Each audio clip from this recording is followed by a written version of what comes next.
Good day, everyone. I'd like to welcome you back to the Bloody Fork Homestead.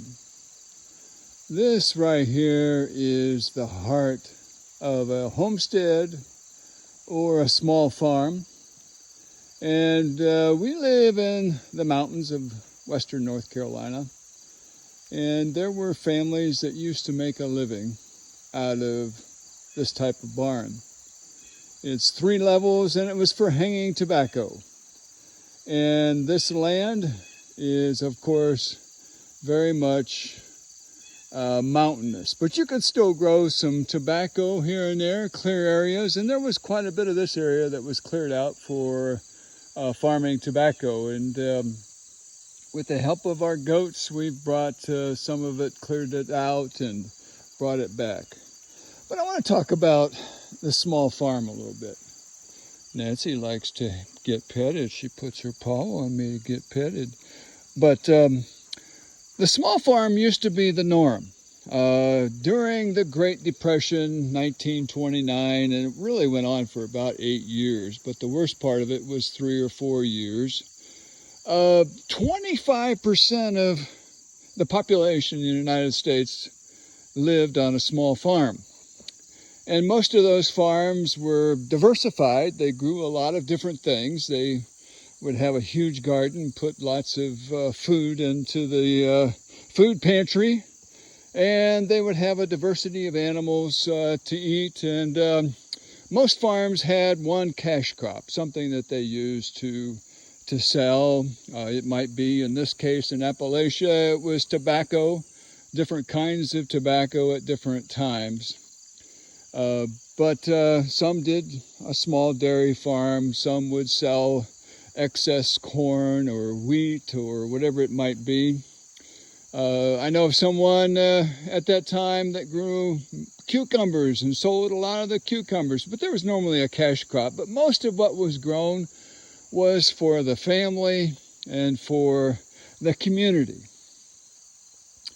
And then we went through World War II. And after World War II, we had big ag come on the scene big time. Of course, it was there somewhat before, but after World War II, it came a big time. And the sentiment was for farmers at that time, get big or die. And part of getting big was to become mechanized, to have tractors and combines and planters and plows. And along with that was a lot of debt. Oh, Nancy, are you tired? She was out with the goats quite a bit this morning, but now it's getting close to nap time. But what I'm thinking right now is people survived the Depression because most people lived close to a farm. Even if you lived in a small city or a town, you might have relatives that were farmers, and most of the time people had access to food. We see pictures of the Depression, and what you see in the cities are the food lines. People that would line up at soup kitchens to be able to find some food. The ones who were worst off were the ones who were in the cities. And I think we're facing that again. The ones who will be worse off are the ones who are in the cities and dependent. The buck is in heat, and he's going after the females. It's that time of the year where he's going to get a few females pregnant. But my mother-in-law, she lived through the Great Depression. We talked to her a lot because she lived with us for 8 years, and she used to talk about those days. She lived in Fort Wayne, Indiana. Her dad was, he worked at Builder's Supply, but one of the things that he did was he would fish, he would hunt. They would grow a huge garden along with her grandma, and they knew how to feed themselves. I'm afraid this go around, this depression that we're facing, and it's going to get worse, unfortunately.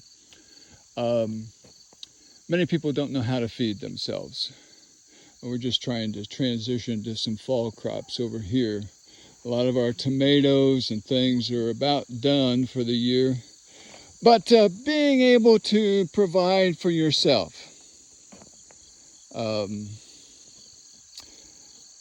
She talks a lot about in the Depression, they had enough to eat. But you know what it took? It took that dirty 4-letter word. It took work. But there's great satisfaction that comes with work and providing for yourself. There's a lot of satisfaction in that. And we're, for the first time in America since World War II, facing things like food shortages.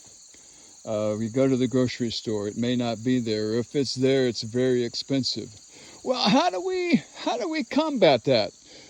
We get small, get out of debt, or die. The motto used to be, get big, go into debt big time for your machinery, or die to farmers. Get big. But I say now it's get small.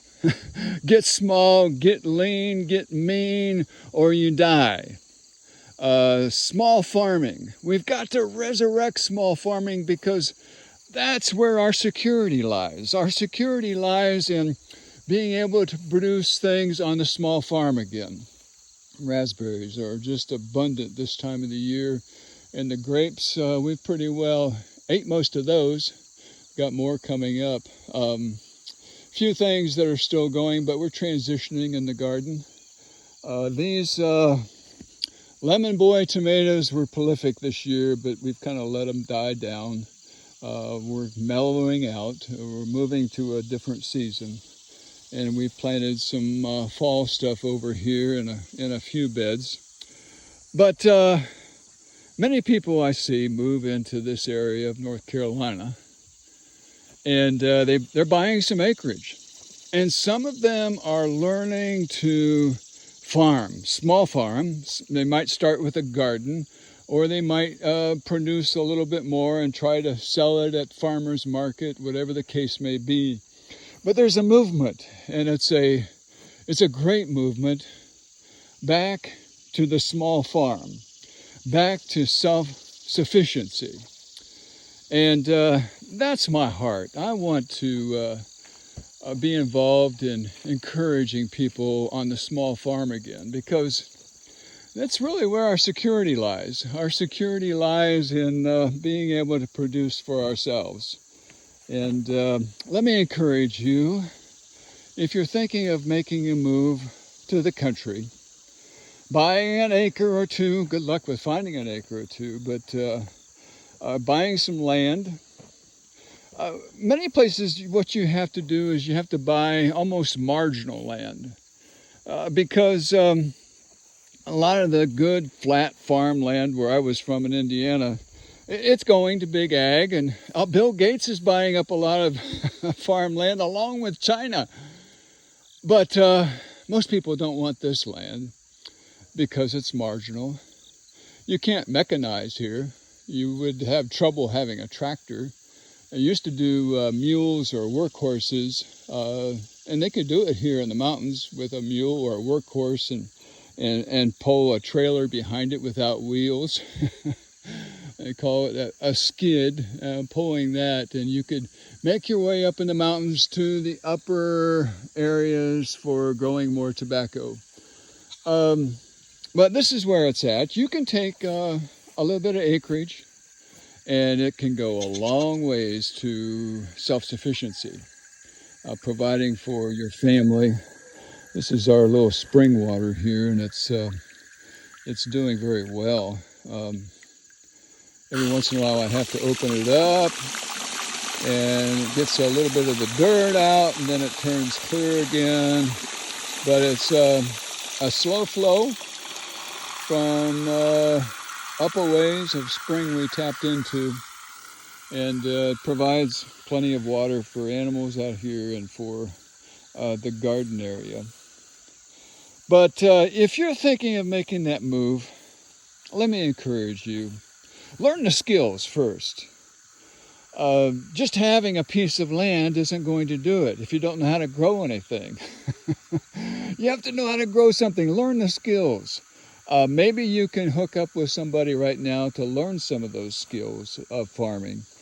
Learning to diversify once you have a piece of land. Having a few animals, a few chickens, a few, maybe a couple head of cattle, or it might be a few goats or some sheep, or that's really the fertilizer too that we use. It provides for our fertilizer needs and a beautiful place to be. One of the things we really enjoy is sharing food at the farmer's market. God has provided richly, abundantly, and it's great to have food to be able to share. We're hoping to expand up in this area. I've had the goats out there, some clearing it out, and we hope to do that. But again, if you're looking to try to be more self-sufficient, learn the skills first. Gardening skills, simple gardening skills. Maybe starting with one raised bed. It's so important to learn those skills first. I encourage you. I think that's where our security lies as a nation. Our food security really lies on being able to produce for ourselves again. We've left it up to everyone else, and that's breaking down, and it's leading to tremendous insecurity. There's a saying in the Great Depression. It went along this line. It was, if you can't sit down and balance the book or the books, go pick some peas. And a lot of people were able to do that. Many people are facing tough times financially, but you can always pick some peas. That goes a long ways toward your food security. I hope that you're encouraged. And if there's anything that we can do to help you in a transition here, or especially, and we've ran into a few people here in Western North Carolina who I hope you're encouraged. And please take advantage of people who have made that transition, who are doing it.